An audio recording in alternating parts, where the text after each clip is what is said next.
amenya ibikorwa bimeze akabona n'abo bantu bubakiye urusengero canke bariko barabubaka baribo.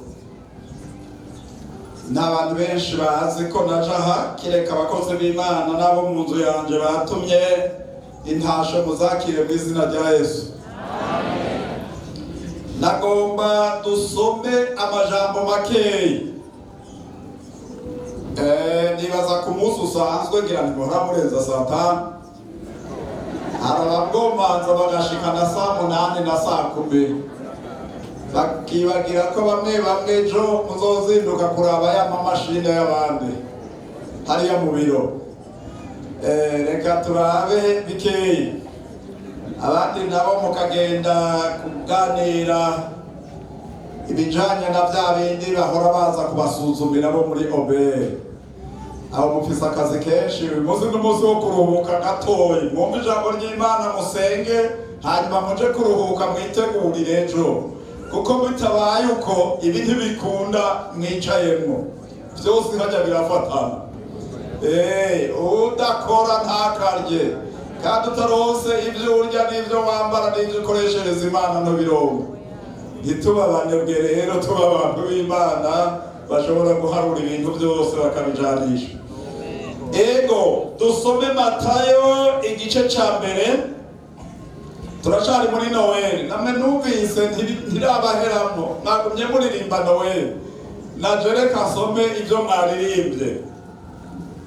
Matayo igice ca mbere turahera ku murongo wa 18 dushikane hepfo gatoya.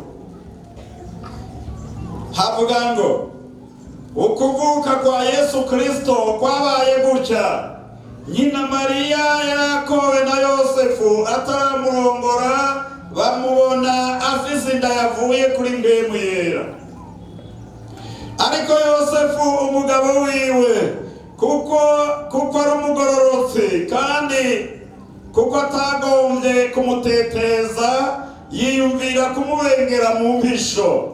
Akivyiyumvira, umumarayika w'Umwami Imana aramwiyereka mu nzozi, aramubarira ati: Yosefu mwana wa Dawidi, ntutinye kurongora Mariya umugeni wawe, kuko atwaye inda ya Mpwemu Yera.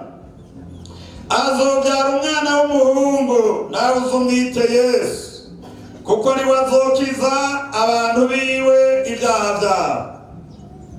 Ibyo byose byabaye bityo mw'ivyo Umwami Imana yavugiye mu kanwa k'uwavugishwa nawe biboneke, ngo raba inkumi izotwara inda ivyara umwana w'umuhungu, bazomwita Imanuweli, risobanurwa ngo Imana iri kumwe natwe. Yosefu yikanguye aravyuka, agira nk'uko umumarayika w'Umwami Imana yamubariye, arongora umugeni wiwe, kandi ntiyigera amwegera gushitsaho avyariye umwana w'umuhungu, araheza amwita Yesu. N'aya majambo y'Imana. Nagomba tubanze twibukanye n'ibindi biri hariya muri Yesaya 7 umurongo wa 14 haravuga ngo inkumi izotwara inda ivyara umwana w'umuhungu, bazomwita Imanuweli.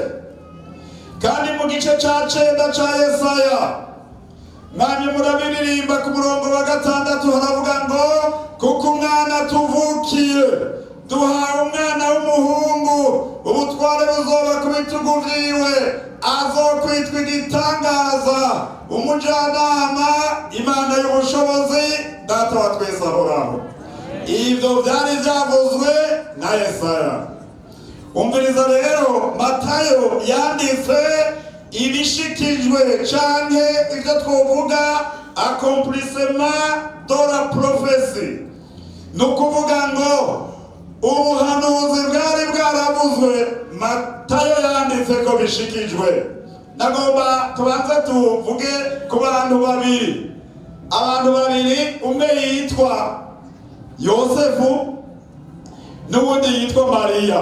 Abantu babiri gusa nibo ngomba banze ndeke kuvuga ibya Emmanuel, mvuga ibya Yosefu na Mariya. Hariya muri Luka niho havuga neza. Luka muganga aravuga ngo ibyo yanditse, ingene umumarayika yashitse kwa Mariya akamuramutsa ngugiriwe ubuntu n'Imana, umwami ari kumwe nawe, uzotwara inda cyangwa uzosama inda ubyara umwana w'umuhungu, azomera gutya azomera gutya azomera gutya. Hanyuma rero igitangaza kwa Mariya, abo batumwa uko banditse, Mariya aratangara aravuga ati y'indamukanyo ni iki. Hanyuma rero akizazaniwe, umumarayika w'umwami Imana aramusobanurira, atumviriza, mpemuyera azokuza ko azogutera igitutu, uzosama inda usamishijwe na mpemuyera, uzogeruka. Babanza kumusobanurira. Hanyuma rero nawe aravuga, biraboneka ko yari akuze, ntiyari umwana mutoya. Mariya urumva yari afite ibyiyumviro bikomeye ngo none ibyo uvuze ndabyumvise, bizoshoboka gute ko jewe kuva mbayeho ntaramenya icitwa umugabo? Iryo jambo rero ko turi abakristo, abakera b'abapagana turi abakristo, bavuga ngo kubanza no kugira gute abantu bakuze ndazi yo muva hariya mu misozi, bavuga ngo kubanza no kugira gute abapagana. Muri abanyakizungu nta muntu harimo n'umwe. Wewe nyishura no kugira gute wape. Umviriza icyo nagomba kuvuga. Bavuga ngo kubandwa n'ukurigumya. No kuvuga rero twebwe ko turi abakristo, iri jambo riragoye gusigura, ariko ndagomba kuvuga kuko ni jambo ry'Imana. Harimo abakazana, harimo abakobwa, harimo abishwa, harimo abashiki banje, harimo abandi. Mugabo umva, uyu muntu aravuga ngo bizobaho gute kuri jewe umukobwa ataramenya icitwa umugabo? Muri iyi myaka, muri ibi binjana turimo, mu bakobwa 1000 ngira ngo nta 50 bovyishura. Bizobaho gute? Marayika urambariye ibintu bikomeye. Ibyo bintu mpora ndabyumva, batwarinda n'abafise abagabo. Iyo bavuga inkumi mu Kirundi, vierge, umuntu ataramenya icitwa umugabo. Reka mvuge mu mvugo yoroshe, umuntu atarahumana. Ako karakantu keze Mariya, Imana ntiyihenda kugira ngo Imana irungike umwana wayo yihindura umuntu, yabanje kurondera umuntu atungana. Ikigira kabiri, Yosefu nawe ngo yari yamushimye, yari yamubengutse. Yosefu nawe yari umugororotsi akomeye. Agize amararara mu yindi minsi wa mukobwa yabengutse, asanga afise inda. Ati ya ibintu birankomera. Muga umviriza ingene abagororotsi bakora. Naho ntomutwara sinzomwaraza, ngo ariyumvira ati jewe zobikorera muri jewe nihorere, ariko sinzomutetereza.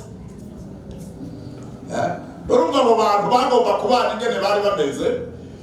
Umwe yari inkumi itunganye, uwundi yari umugororotsi. Uwo muntu yari kurera umuntu azokiza abantu ibyaha byabo, yategerezwa kuba agororotse. Imana rero iba yamumenye, bari bazinanye. Imana yari izinanye na Yosefu. Ngubu arinze abona afise inda, yoca aja kuri interineti akandika, yoca amupimiriye abantu bose bakabona ko Mariya afise inda. Ariko Yosefu ntabyo nzovuga ariyumya. Ibi bintu birakomeye, biraduga ibyo ariko ariyumvira bishikira Imana ati Yosefu nakumenye, Yosefu ngira ndakubariye, ntutinye kurongora umugeni wawe Mariya, irya ndafise si y'ibyaha, ninda yavuye kuri mpemu yera. Yosefu ati ndazwe, iyo hagira ibyo mvuga bidatumbereye uramutwara,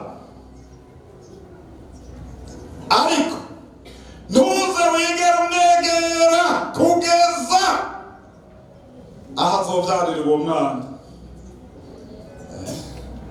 kuko uwo mwana ntiyabonetse mu byifuzo by'umugabo cyangwa by'umubiri, ariko ninda yavuye kuri mpemu yera. Abahungu bubu naho wokumva iryo jwi ukamutwara iwawe, woga umukoko uzogeza ahubwo ubuhanuzi bw'Imana buzoshikira sinabizi. Ndaba abagabo si abahungu gusa, eka ntitubacire urubanza mwa misore, si mwebwe gusa, ngomba ndababarire n'abagabo. Jewe mpora mbabara cyane, hari umugabo apfakara abuze umugore wiwe, amezi 3 atarahera, n'umugore wiwe ngira ngo mwisanduku n'ukubora atarabora, afise n'abana afise n'iki, ukaza ubona urushungi ngaha ariko aratera amaguru, ngaha atera amaguru. Erega abakuze hari aho bibaza ko uwo mugore wawe atari wowe wabonye akuvako. None wewe umuntu wakundaga jambo agendanye mwabanya gusigiye abana, wuzuye umubabaro kubuza umucanje, mugabe inyuma y'amezi 2 gusa agiye arakagenda. Niko ngira ngo umuntu aba ariko aravuga ufise n'abana bakuze b'ubwenge baravuga ati papa ntiyakunda mama. Sabana gusa b'imisore bashobora kuvuga ngo tubacire urubanza ngo nibo byonanira. Muri iyi myaka n'abagabo birabananira. Kandi rero singomba kubatera amashugwe, ariko abamama bari bahezagire kabisa. Bamwe baragerageza karambara ku bana biwe, akabarambara ko kazobona yabakujijisha no mu ngorane, ariko abagabo twebwe bishoborwa na bake. Ahubwo ucugira ingorane ukazana Nyakanga atubatse n'inzu murimo, agaca yanka abana bawe, hanyuma ugacuba mu ruhagarara, nturi bumwirukane mwayanditswe abana, ahubwo baca babavuga itime. Niba ucuvuga ati mwabana muri nkozi z'ikibi ntimubaha nyoko, kareka kuvuga nyina ntaba yaragiye, sega babizi. None ko umuntu yinjira kwa nyina harya mu cyumba akikumbagaza no ku gitanda akicarako, ku gitanda rero gaca abavyeyi umwana aricarako naho yo bakuze. Mugabo kwa mukase kwere atashize ku musaraba, hari nakubariye kujirabi, reka ho ndahave ntibijanye na Noel, ariko karagiyemo. Reka ngaruke nga abantu babiri berekaniwe mu mukiza, bana bagororotse kwere.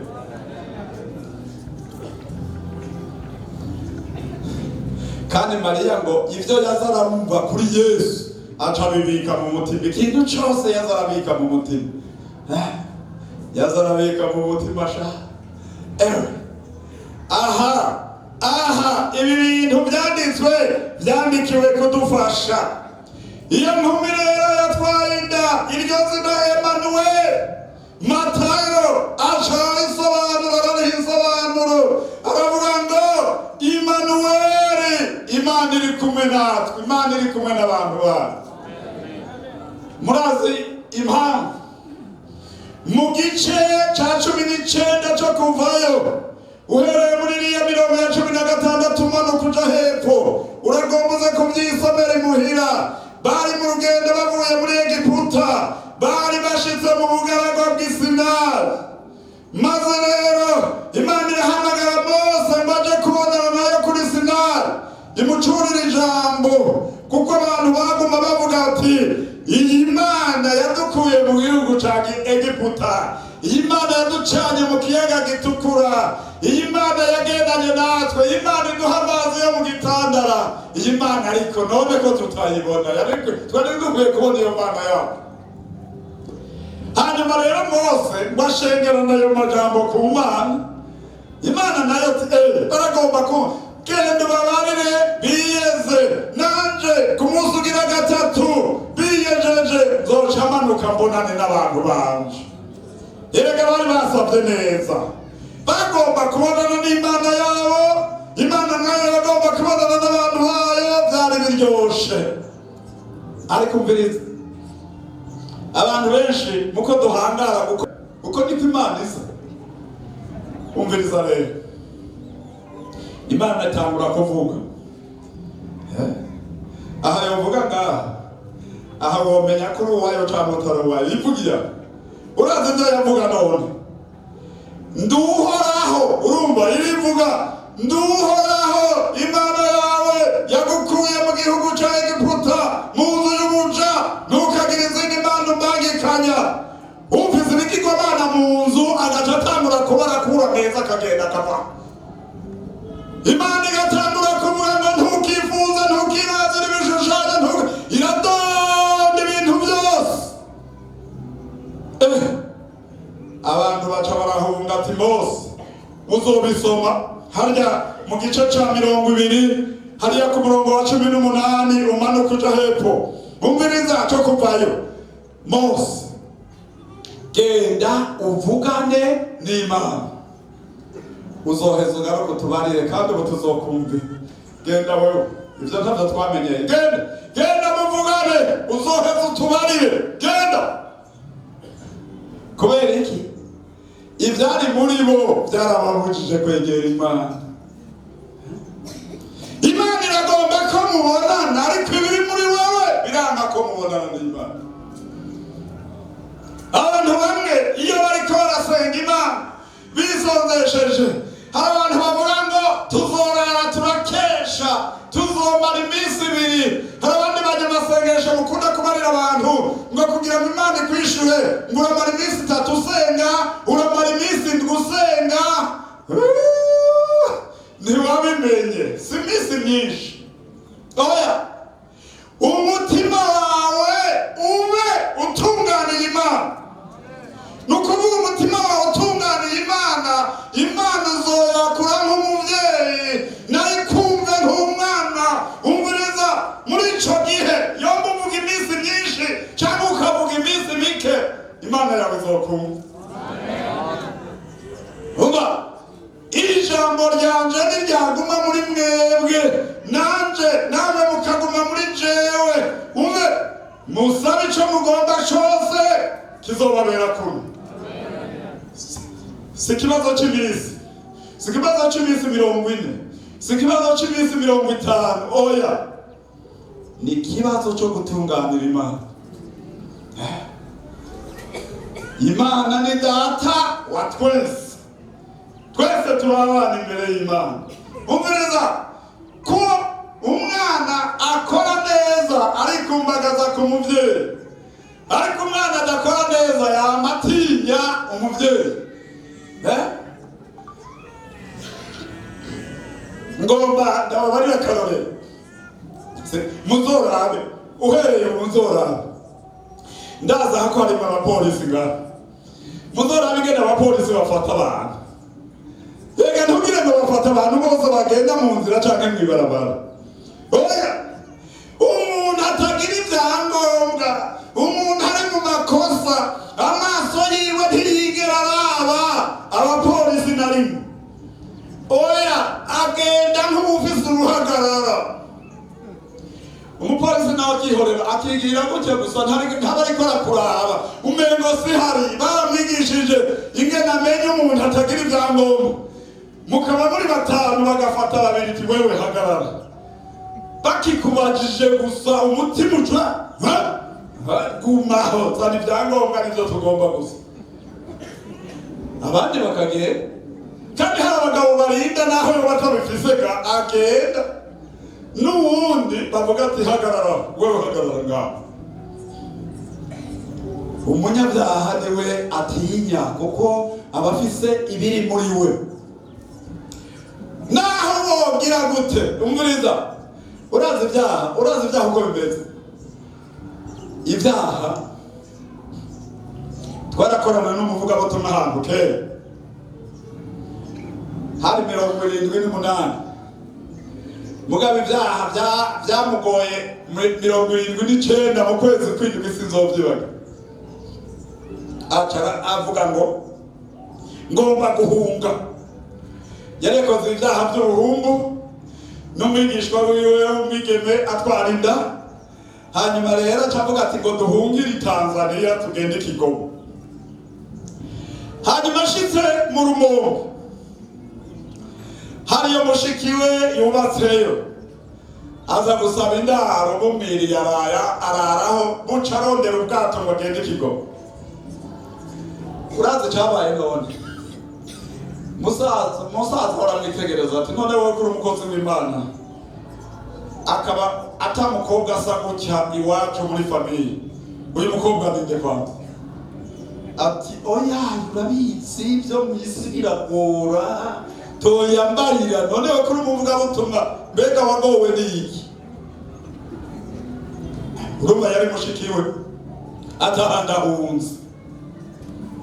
ndahunza hakarabaye urahunze yego kuhunze rero ngira ndakubarira ikintu ibyo bintu uhunganye uzokwinjira mu mazi ibyo byaha mugumane nabyo ugende uburuke mugumane nabyo naho uzokurira itreni ugiye Dar es Salaam muzojana nabyo naho uzoguruka mu ndege ibyaha muzojana nabyo ndakugiriye inama rero gira demitur usubire hariya uvuga ibyaha byawe hariya Imana ikuharira ibyaha umukirisu uzoja mu ijuru naribyo umukozi byovyo ucugeza ngaho wamugabo aragaruka yabuze yaje hanyuma rero bari bamukuye aho ndi bamuha iyindi chapelle shasha baca baranyandikira bavuga bati uze wewe aho uzosiga habajenama ariko uzoze kwigisha hariya habaye ingorane ndaneza yuga Nyamusi jasanga umugore wiwe yagiye kuvuga ubutumwa yakarabwobanza umugore wiwe hanyuma rero abandi bagore ati naje hariya yarusha umugabo wiwe kuvugishwa hanyuma mugabo akabibandanya tumva mw'ijuru aho yariko arigisha umwe azojanwa uwundi arepfe umwe azogenda uwundi asigare umugore azojana umugabo asigare umugabo agenda umugore asigare abana bagenda abana basigare nibyo yariko arigisha mserutse rero tiko mwarimu aje oya komereza aho nyene mwarimu ninde mwarimu n'uriko arigisha komeza asharakomeza mbere nicaye inyuma acarakumurira arabuvuga rero n'abariko baramunegura ntabasubiye kumunegura nagiye kumufasha gusengera bihanye ariko yamuvuze sha umviriza rero muri ibi bintu by'ibanga ry'Imana kugira ngo Imana ikwemere muyage mushire hamwe nuko uba witandukanije n'ibyaha Mariya yari umugororotsi Yosefu yari umugororotsi Imana iri kumwe n'abantu bayo kubera ko Imana yihinduye umuntu kugira ngo ishobore gufata umurongo mwiza kubera iki nuko abantu Imana ije nk'Imana barayitinye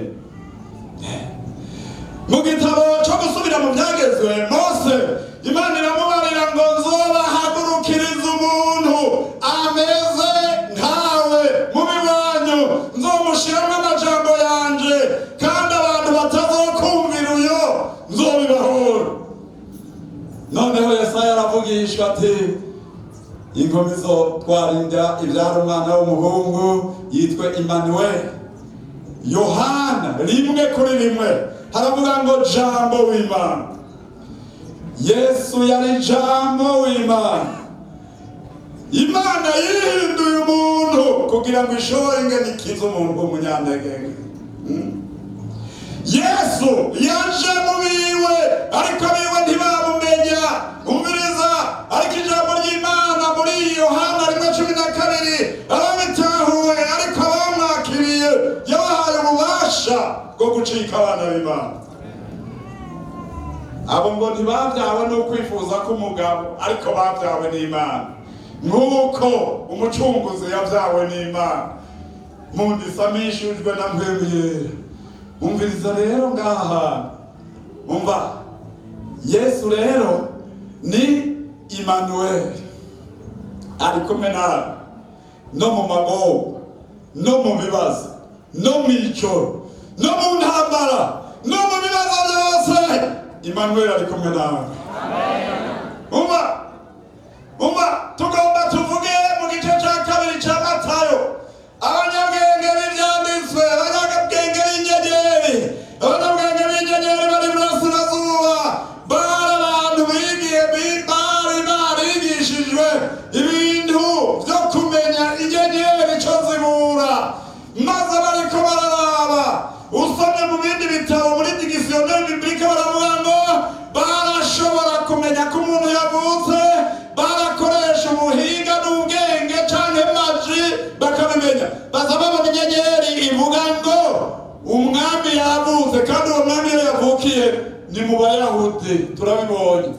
Baca bafata inzira baragenda, barashika i Yudaya, bashika kwa Herode, kuko ni Burundi, Abisirayeli ngira bari bameze nk'i Burundi. Ni Burundi kera umwami yabyara uwundi mwami, abo mu nda y'ingoma, ba Ntare, ba Mwezi, ba Mutaga, ba Mwambutsa, ni ukuvuga dinasiti, bakagenda babyarana, umwami abyara uwundi, umwami abyara uwundi. Baragenda rero hariya bashika kwa Herode ibwami. Ega bari bazi ko umwami avukira ibwami. Bashize kwa Herode ngo umwami w'Abayuda yavutse ari hehe? Twabonye inyenyeri yiwe turi kure, none tuzanywe no kumushengerera. Herode ati karabaye ko atamwana yavutse ngaha, none ubundi mwami yavutse ari hehe? Arahembereza atariko mbariza b'abantu bahora baseza mu byanditswe, mbega byanditswe gute? Ega bari baravyibagiye. Koranya abaherezi, koranya abanyabwenge b'ibyanditswe, koranya abantu bavugishwa n'Imana, mbega byanditswe mbiki? We baravyibagiye. Hari umuntu umwe avugishwa n'Imana yavuze ko uwo muntu barondera azovukira i Betelehemu. Handitswe ngo, arasubiramo ibyo uwo muvugishwa yavuze, kandi wewe Betelehemu mu ntara ya Yuda, naho uri inkehwa, naho uri muto mu bindi bisaga, muri wewe hazovukira n'uzoba segabo w'abantu banje. Herode byari byaranditswe. Tubu rero harageze ko tubyitondera, ko ibyanditswe bishize no kubyitondera. Mpamagarira b'abantu, mwese mutaramuke, mwese mutaramuke, ngomba b'abantu aho inyenyeri mwayibonye ryari? Byagenze gute? Bimeze gute? Twarimenye, biranditswe ni Betelehemu. Mumviriza rero, mugende i Betelehemu, nimwabona uwo mwana muzoce mugaruka, nanje nzoje kugira gute? Kumushengerera. Byari ukuri?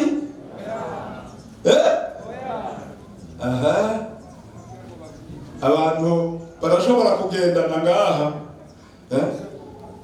haleluya ikaba haleluya, ariko mu mutima hari ibindi. Haleluya. umunsi umwe nariko nigisha hariya ku ntango, ndavuga tumviriza uko abantu tumeze. Ati jewe iyo mvuka ndababara, ati mvuka muri iyo misozi hariya munsi ya Krete, muri iyo misozi hariya. Ati ngaca ngenda rero ngakoranya abantu tuva hamwe bavuka hariya mvuka, ngaca ndabaroga nkabararira ibintu bibi gusa ntihagire na kimwe cy'impwemu ndababarira kandi ndi umukozi w'Imana. Mugabo ku munsi w'Imana ashize ngaha,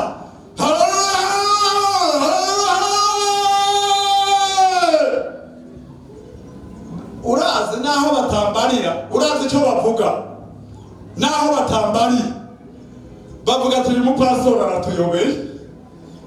Iyo yaduze ku gatumba aduha uburozi, mugabo iyo turi mu rusengero aduha haleluya, aratuyobeye.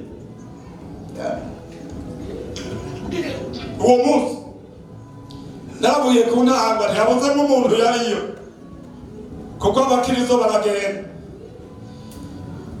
ntihabuze umuntu yari hariya. Imvugo ya Bibiliya ivuga ngo ishengero ni intama. Bibiliya ibita intama, niki bita intama? Ni igikoko ciza cahezagiwe kitagira amanyama, kitagira buto. Iyo ni imvugo ya Bibiliya. Niby'ukuri aha ndabitegereje mwebwe, aha muri intama mwebwe kwera. Bakoze b'Imana, Imana ibahishurire ishengero ico arico. Ni intama zo muri Bibiliya, mugabo si intama zo mu Cibitoke. Inga ndabitegereza. Aha bani intama kwera, muze mupfukame n'amavi anigwe. Imana ibahishurire ishengero rya Kristo ico riri. Harimo abantu bamaze kugera ku rugezo rwo gukura mu vy'Imana, barafise ibyo bakora, barumva bakunda Imana, barakorera Imana. Nico gituma mubona n'ibi byose biraha. Bamaze kugera ku rugezo rwiza, bari mu bagabo, bari mu bagore, bari mu misore, bari mu bigeme, n'ahatari abavuga butumwa ngo babe ba pastori, ariko barageze ku rugezo rwo gukura mu vy'Imana. Hanyuma rero ukaja ukora ibidatomoye n'ibidatumbereye, ugaca uvuga ngo ni intamba bazokumenya sha.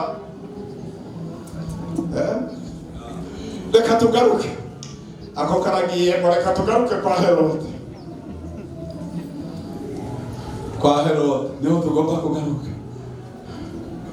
Herode yari yaramenyeye ibintu byo kugira nabi, yibaza ngo azogirira nabi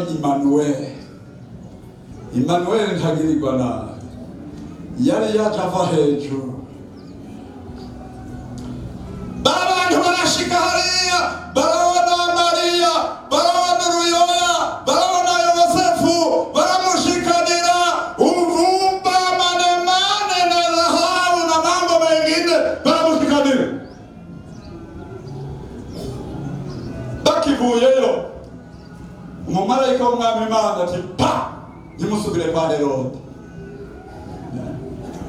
ntimusubire kwa Herode. Baca mu yindi nzira. Murabyumvike n'Imana ikora. Imana yazigamye Emmanuel databuja izokuzigama. Undi mumarayika acahindukira kwa Yosefu na Mariya ati va hasi mugende muri Egiputa, kuko hariho uburondera umwana, nzobabarira igihe muzopfira hariya. Umva, Imana irafise urutonde. Iyo turi kumwe na databuja ndashira ubwoba. Si amajambo yawe, si amajambo ya Emmanuel ari kumwe nanje. Emmanuel muragendana, ari kumwe nawe, ari kumwe nawe, ari kumwe nawe no muri bya bindi, no mu ruhagarara, no mu mageragezwa. Emmanuel ari kumwe nawe kugira ngo agutabare.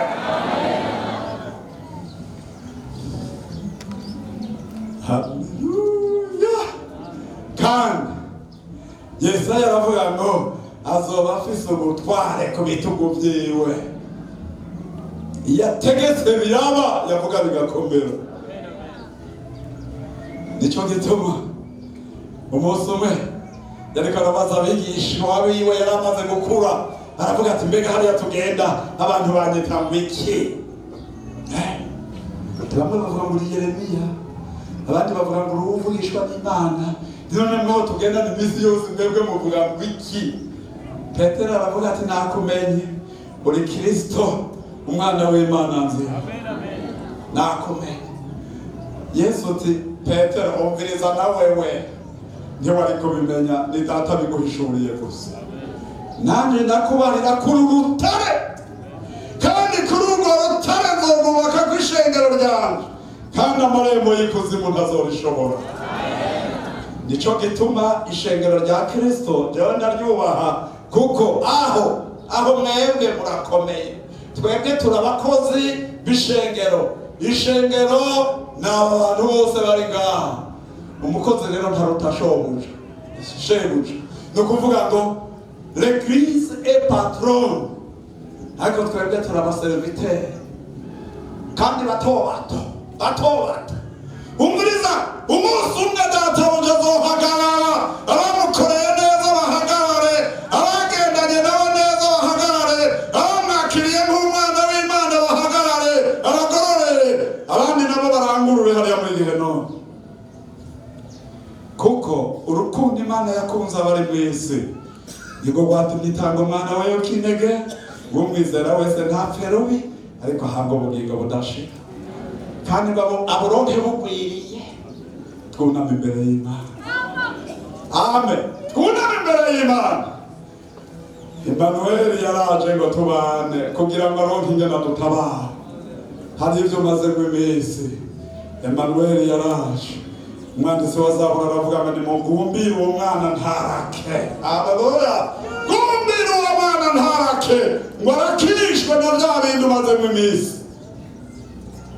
Ndagomba kuza imbere y'Imana tukamusengera Imana. Haleluya, haleluya, haleluya. Tugira dusengere ababe